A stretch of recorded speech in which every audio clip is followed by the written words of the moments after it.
Okay, so Trump is now calling the impeachment probe a lynching. First, it was the Russia investigation was a witch hunt. Now, something else involving corruption or illegal acts is something criminal. The problem with Trump is he doesn't really like following laws, so anytime he breaks a law, gets punished for it, or investigated for it, he sees that their investigation is illegal. The current impeachment inquiry against him is putting future presidents at risk, and he's equating the process to a crime from one of the most infamous chapters of American history. Chief White House correspondent John Roberts is here with details from the North Lawn. Good evening, John. Rick, good evening to you. President Trump and his Republican colleagues found themselves in a familiar position today. President Trump under fire for what was criticized as a racially insensitive tweet. Republicans having to choose between standing behind the president or running for the hills. President Trump kicked off the day igniting outrage, tweeting about impeachment. All Republicans must remember what they are witnessing here. He says, if a Democrat becomes president and the Republicans win the House, even by a tiny margin, they can impeach the president without due process of fairness or any legal rights. All Republicans must remember what they are witnessing here, a lynching, but we will win.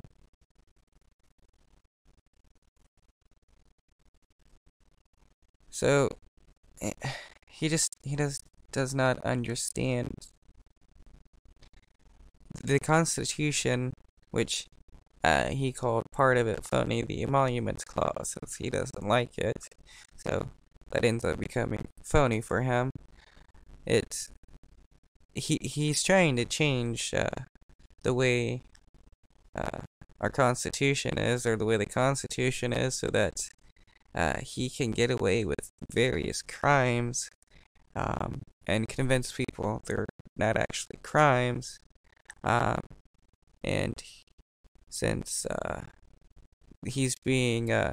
since there's an impeachment probe over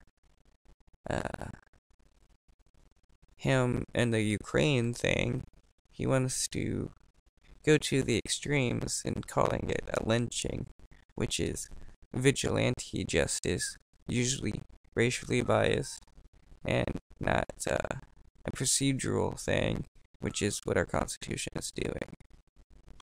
A lynching.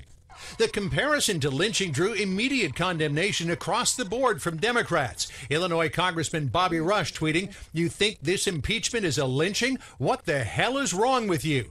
Do you know how many people who look like me have been lynched since the inception of this country by people who look like you?"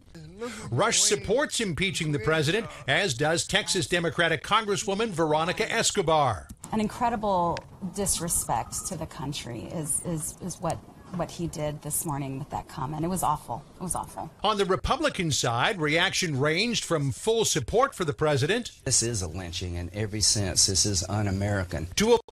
I can understand why he would agree with calling it a lynching. More nuanced reaction. Well, there's no question that the impeachment process is the closest thing of a political death row trial. So I get his absolute rejection of the process. I wouldn't use the word lynching. But You can't,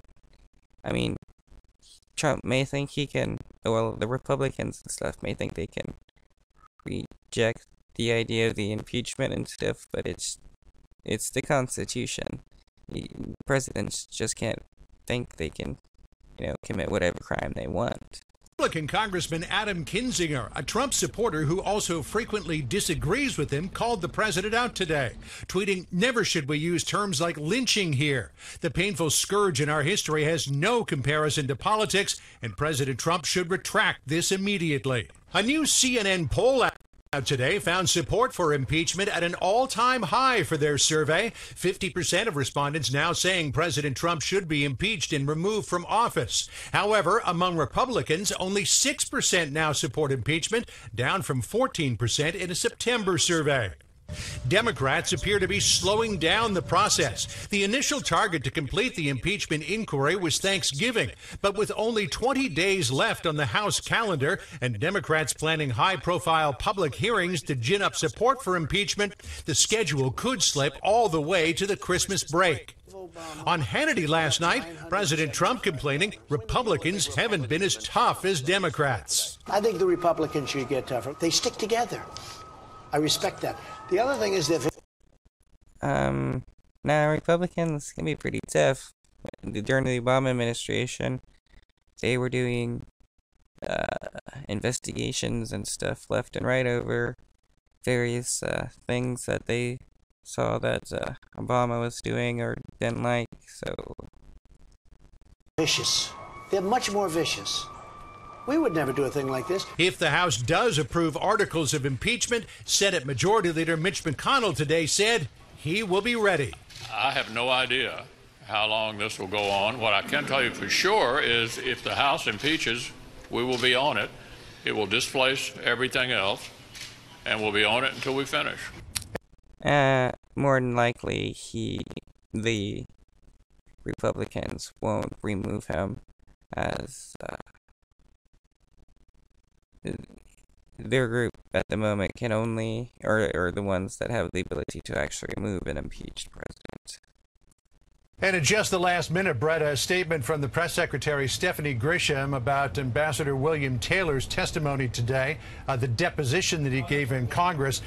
Stephanie Grisham saying, quote, President Trump has done nothing wrong. This is a coordinated smear campaign from far-left lawmakers and radical unelected bureaucrats waging war on the Constitution. There was no quid pro quo. Today was just more triple hearsay. And no, even Trump admitted to the quid pro quo. His lawyers have. I believe Rudy has. Someone else from his administration has admitted to the quid pro quo. Selective leaks from the Democrats' politically motivated closed-door secretive hearings. Every day this nonsense continues, more taxpayer time and money is wasted. President Trump is leading the way for the American people by delivering a safer, stronger, and more secure country. The do-nothing Democrats should consider doing the same. Brett?